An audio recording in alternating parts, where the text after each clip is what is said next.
அஸ்ஸலாமு அலைக்கும். Hi friends, எல்லோரும் எப்படி இருக்கீங்க?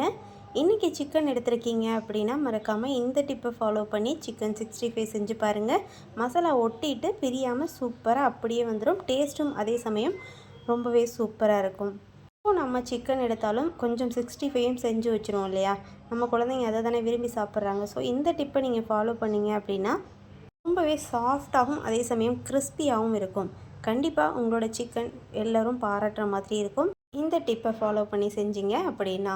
இப்போது நான் 3/4 கிலோ போன்லெஸ் சிக்கன் எடுத்திருக்கேன். இதுக்கு நம்ம தேவையான அளவு உப்பு சேர்த்துக்கலாம். நான் கழுவிட்டு சுத்தமாக எடுத்து வச்சுருக்கேன். நம்ம தேவையான அளவு உப்பு சேர்த்ததுக்கு பிறகு முக்கியமாக சேர்க்கக்கூடிய 2 ஐட்டம், ஒன்று தயிர், மற்றொன்று லெமன். இது ரெண்டையும் சேர்த்து நல்லா ஊற வச்சிட்டோம் அப்படின்னாலே நல்ல ஒரு சாஃப்டாகவும் இருக்கும் கறி.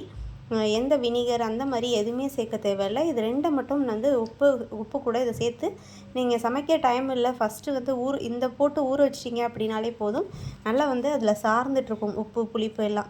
இஞ்சி பூண்டு பேஸ்ட்டும் வந்து 1 ஸ்பூன் அளவு சேர்த்துக்கலாம். ரொம்ப இஞ்சி பூண்டு பேஸ்ட்டு வந்து சேர்த்துட்டிங்க அப்படின்னாலும் அடிப்பிடிக்க ஆரம்பிச்சிடும். ஸோ அதையும் வந்து அளவாக தான் சேர்த்துக்கணும். இந்த கறிக்கு வந்து இந்த 1 ஸ்பூன் போதுமான அளவாக இருக்கும்.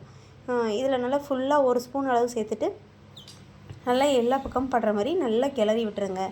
இப்போ வந்து மிளகு 1 ஸ்பூன் அளவு சேர்த்துருக்கேன். மிளகு தூள், சாதாரண நார்மல் மிளகாய் தூள் ஒரு 2 ஸ்பூன் அளவு சேர்த்துருக்கேன். இது 2யும் சேர்த்துட்டு நல்லா கலந்து விட்டுடலாம். ஏஆர்எம் ஆல் பர்பஸ் மசாலா அப்படி இல்லை அப்படின்னா உங்கள்கிட்ட சிக்கன் மசாலா இருந்தாலும் சேர்த்துக்கலாம். அல்லது நீங்கள் எதுவும் சிக்கன் மசாலா பவுடர் இல்லை அப்படின்னா கரம் மசாலா கூட சேர்த்துட்டு வெறும் மிளகாய் தூளும் சேர்த்துக்கலாம். இப்போ வந்து இதையும் வந்து 2 ஸ்பூன் அளவு சேர்த்துருக்கேன். ஏஆர்எம் ஆல் பர்பஸ் மசாலா உங்களுக்கு வேணும் அப்படின்னா ஸ்க்ரீனில் தெரியிற வாட்ஸ்அப் நம்பருக்கு நீங்கள் வாட்ஸ்அப் பண்ணலாம். இது ஒரு ஆல் பர்பஸ் மசாலா, எல்லாத்துக்கூடையும் சேர்க்கலாம். டேஸ்ட் ரொம்பவே சூப்பராக இருக்கும். இதை சேர்த்துட்டு நல்லா கலந்து விட்டுருங்க.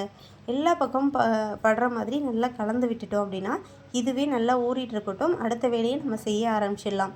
சேர்க்கக்கூடிய மாவு வகையில் வறுக்கிறதுக்கு 5 நிமிஷத்துக்கு முன்னாடி சேர்த்தா கூட போதுமானது. கடலை மாவு, அரிசி மாவு, கார்ன்ஃப்ளவர் மாவு இதெல்லாம் சம அளவு எடுத்துகிட்டு சேர்த்துக்கணும். ஸோ இதை கொஞ்சம் நேரம் ஊறட்டும், அப்படியே இருக்கட்டும். இப்போ ஒரு அரை மணி நேரம் போல் நல்லா ஊறி வந்துடுச்சு. இப்போது இது கூட வெள்ளை எள் ஒரு 2 ஸ்பூன் அளவு சேர்த்துக்கிறேன்.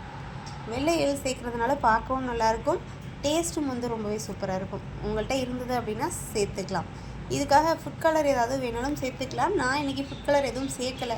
உப்பு, உரப்பு, புளிப்பு எல்லாம் வந்து சரியான டேஸ்ட்டில் இருக்கான்னு செக் பண்ணிக்கோங்க. இப்போது நான் ஃபைனலாக வறுக்கிறதுக்கு கொஞ்சம் நேரத்துக்கு முன்னாடி வந்து எல்லா மாவையும் சேர்த்துக்கிறேன். கார்ன்ஃப்ளவரும், கடல மாவு, அரிசி மாவு இதெல்லாம் 1 ஸ்பூன் அளவு சேர்த்துட்டு சம அளவு சேர்த்துருக்கேன். 3மே ஒரு ஸ்பூன் தான் சேர்த்துருக்கேன்.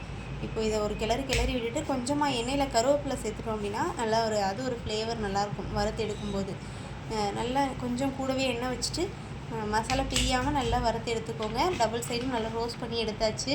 நான் இன்றைக்கி இதை நெய் சாதத்தோடு மேட்ச் பண்ணியிருக்கேன். நீங்கள் பிரியாணி, சாம்பார் எது கூட வேணாலும் இதை மேட்ச் பண்ணலாம். இதோட டேஸ்ட் ரொம்ப சூப்பராக இருக்கும். இந்த ரெசிபி உங்களுக்கு பிடிச்சிருந்தா மறக்காமல் என்னோட சேனலை சப்ஸ்கிரைப் பண்ணிக்கோங்க. தேங்க்ஸ் ஃபார் வாட்சிங்.